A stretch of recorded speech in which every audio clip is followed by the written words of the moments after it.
प्रकृति की गोद में न जाने कितने अनगिन रहस्य छुपे हुए हैं। इस घटनाक्रम को आज तक न कोई जान पाया है, ना ही कोई समझ पाया है। बगैर बुलाई मुसीबतों का सामना बस शिप पर काम करने वाले नाविक ही कर सकते हैं। समुद्री नाविक का जीवन साधारण मनुष्य से भिन्न होता है, जो पूरी दुनिया को घूमते हुए हजार मुसीबतों का सामना करते हुए एक देश से दूसरे देश तक व्यापार करता है और देश में आवश्यकता पड़ने वाली चीजों को सही समय पर एक पोर्ट से दूसरे पोर्ट पर पहुंचाता है।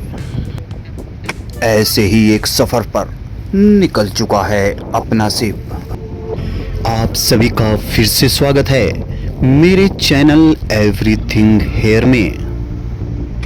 आप सभी का दोस्त, आप सभी का भाई, मैं बंटी प्रताप फिर से प्रस्तुत हूँ एक समुद्री सफर लेकर।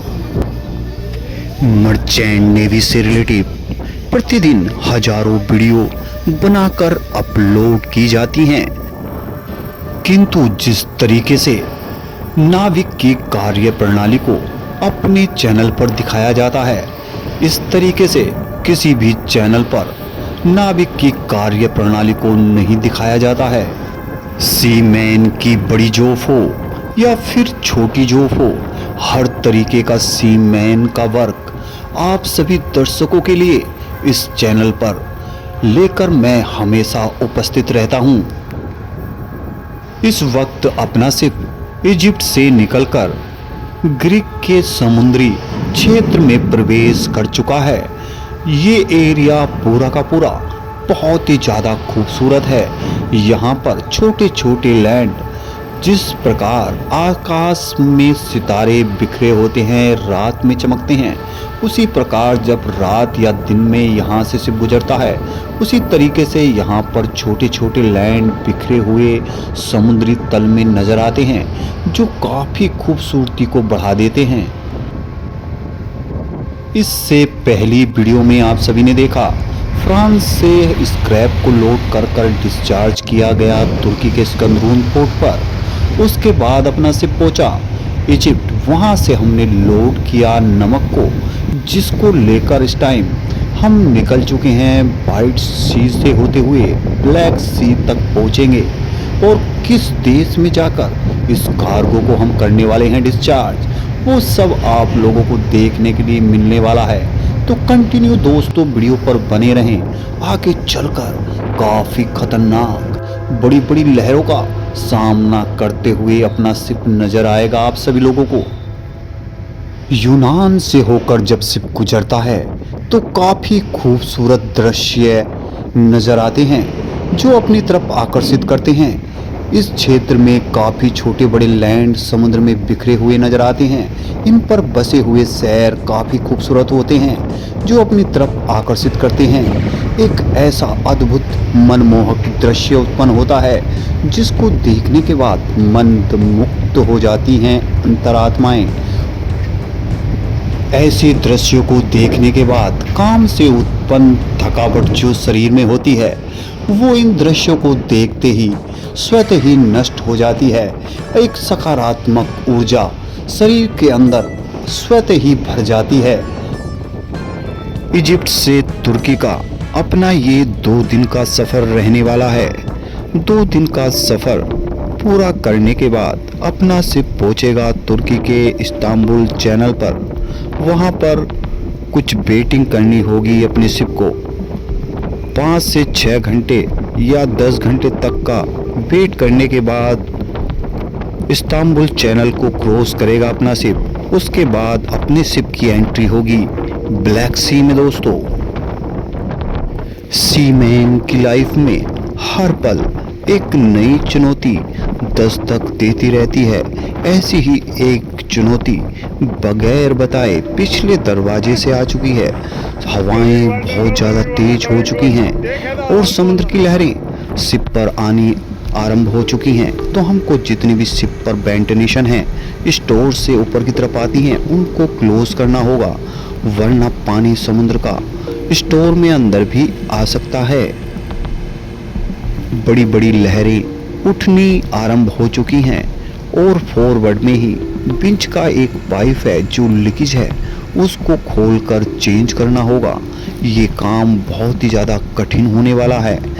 मुझे भी नहीं पता किस तरीके से इस काम को करना है, फिर भी हमको कोशिश तो करनी होगी, क्योंकि अब से 4 घंटे बाद एक चैनल स्टार्ट होने वाला है जिसका नाम है चनक कला। चनक कला चैनल से पहले ही हमें हाइड्रोलिक पाइप को ठीक करना होगा, क्योंकि एंकर यानी लंगर को लगाने के लिए जब हाइड्रोलिक पंप स्टार्ट करते हैं, अगर वो लीकेज पाइप का हमने बंद नहीं किया तो ऑयल चारों तरफ समुद्र में फैल सकता है, जो बहुत ही ज़्यादा खतरनाक होता है समुद्री जीवों के लिए।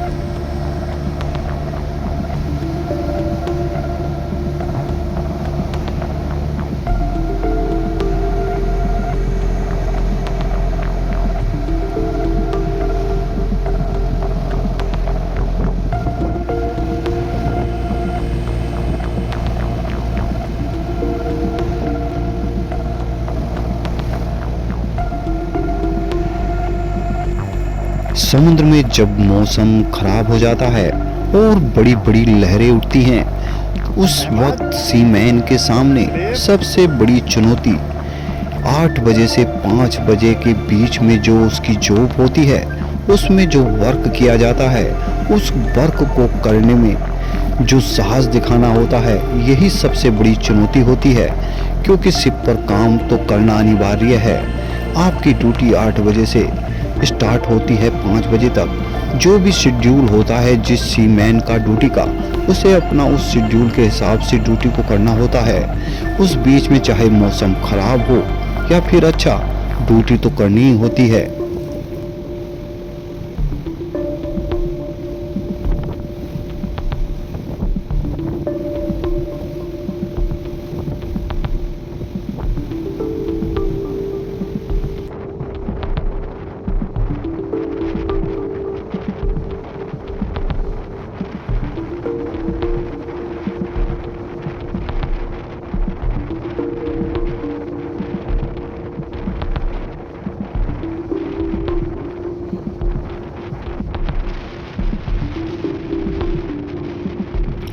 बढ़ती हवाओं की तीव्रताओं ने हमारी चुनौतियों को और ज़्यादा जटिल कर दिया है।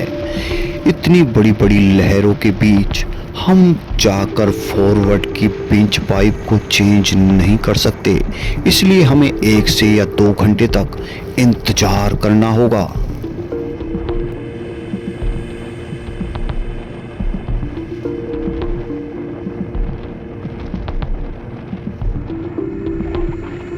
अपने प्यारे दर्शकों में से अगर कोई भी मर्चेंट नेवी को ज्वाइन करना चाहता है, तो मर्चेंट नेवी को ज्वाइन करना बहुत ही आसान है।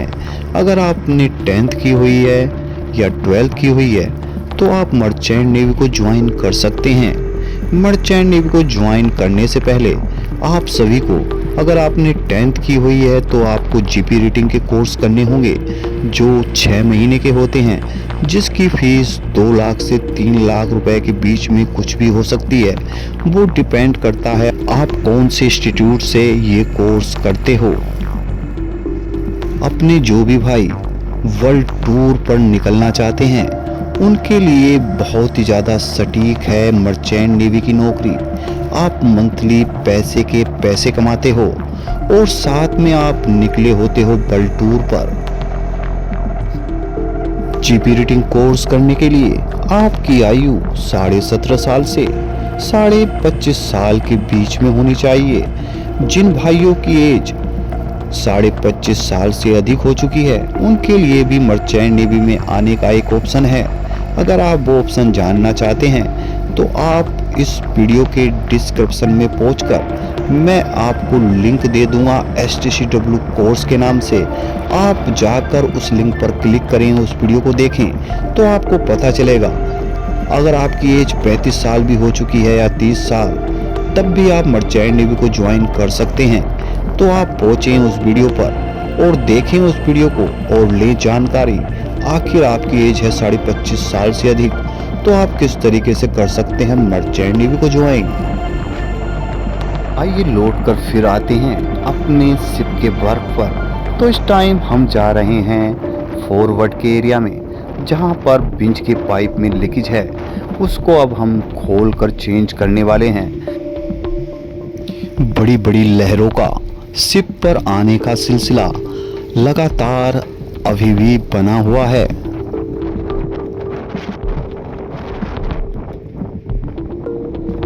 ये शिप का अगला हिस्सा होता है, इसको फॉरवर्ड बोलते हैं। ये मोरिंग एरिया होता है। यहाँ पर बड़ी बड़ी रोप लगी होती हैं और 2 लंगर लगे होते हैं। हाइड्रोलिक पाइप को हमने खोलना आरंभ कर दिया है। हमारे सामने सबसे बड़ी चुनौती इस वक्त समुद्र की बड़ी बड़ी लहरें हैं।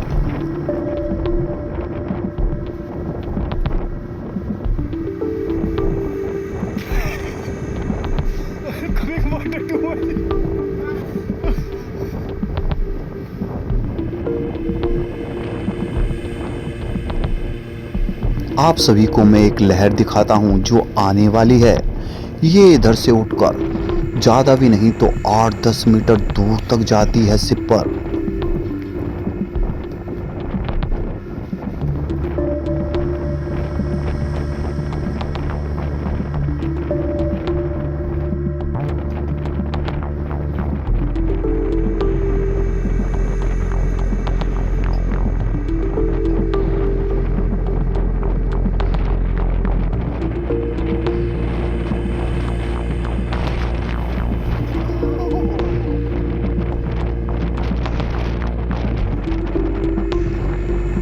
तो भाई इस टाइम फॉरवर्ड में यार पानी आ रहा है बहुत ज़्यादा, बहुत बड़ी बड़ी जो है ना लहरें उठ रही हैं। और भाई इमरजेंसी काम है, हाइड्रोलिक का पाइप है भाई, इससे ही जो है ना एंकर घेरा जाता है, इससे ही जो मोरिंग होती हैं वो होती है उनको। तो भाई हवाएं बहुत चल रही हैं और लहरें बहुत ऊँची ऊँची हैं भाई।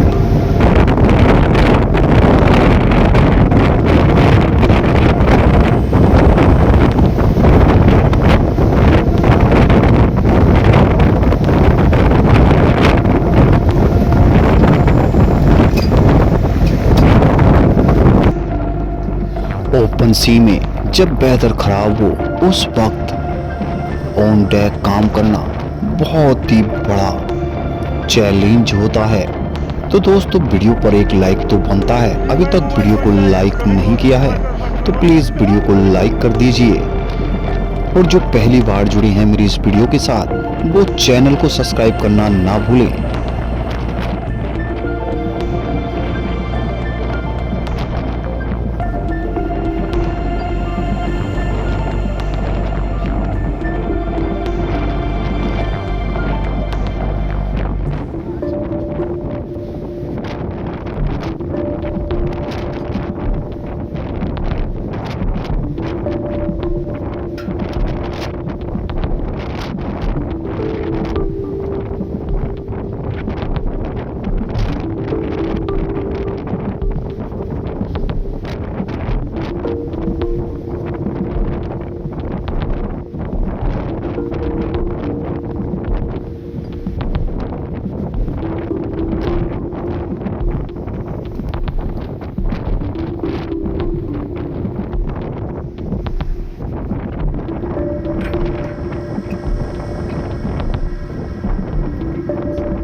Rossi. Jack. He also like. Heda. Bahar also like. Heda coming your teacher. You need morning time for hammam mai. Halla bahar speak Allah killu mai for you.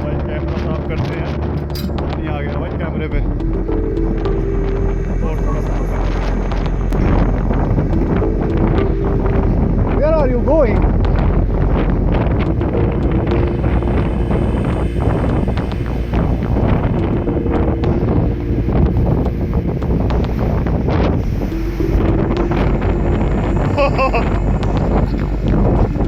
तो भाई अब जा रहे हैं पीछे के हिस्से पर आउट वाले, और भाई लहरें बहुत पानी कभी भी आ सकता है।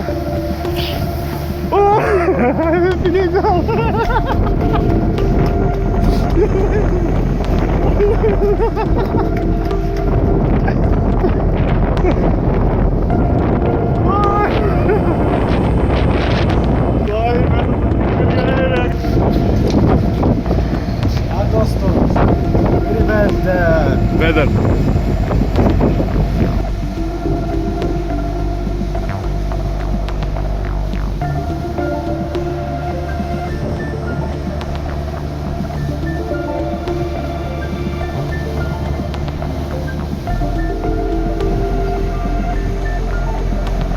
हाइड्रोलिक पंप के पाइप को खोलने के लिए जो वेल्डिंग केबल को वहां तक बिछाया गया था, मशीन से इसकी दूरी 50 से 55 मीटर थी। अब इस इलेक्ट्रिक वेल्डिंग वायर को कलेक्ट करके स्टोर में रखा जा रहा है, क्योंकि ये बहुत ही ज़्यादा खतरनाक हो सकता है, क्योंकि शिप पर दोनों साइड से सी वाटर आना स्टार्ट हो चुका है। लहरें काफ़ी बड़ी हैं इस टाइम, तो इस इलेक्ट्रिक वायर को कलेक्ट करके स्टोर में रखना बहुत ही ज़्यादा अनिवार्य है। आपने यहाँ तक वीडियो को देखा, आप सभी दर्शकों को यहाँ तक वीडियो कैसी लगी कमेंट कर जरूर बताएं, और अभी तक वीडियो को लाइक नहीं किया है तो प्लीज़ वीडियो को लाइक ज़रूर करें। जो पहली बार जुड़े हैं मेरी इस वीडियो के साथ वो चैनल को सब्सक्राइब करना ना भूलें, क्योंकि यहाँ पर मिलती हैं सी से रिलेटिव और शिप से रिलेटिव ज़बरदस्त वीडियो हर तरीके की, जो मैं आप लोगों को यहाँ पर दिखाने की कोशिश करता हूँ। Too much big. ओहो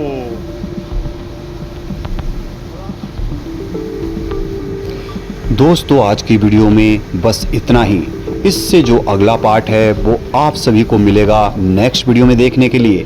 तो सभी दोस्तों से मैं इजाज़त चाहूँगा, तो भाई मुझे दीजिए इजाज़त। मिलते हैं एक नेक्स्ट वीडियो में एक नई कहानी, एक नई स्टोरी के साथ। तब तक के लिए जय हिंद, वंदे मातरम।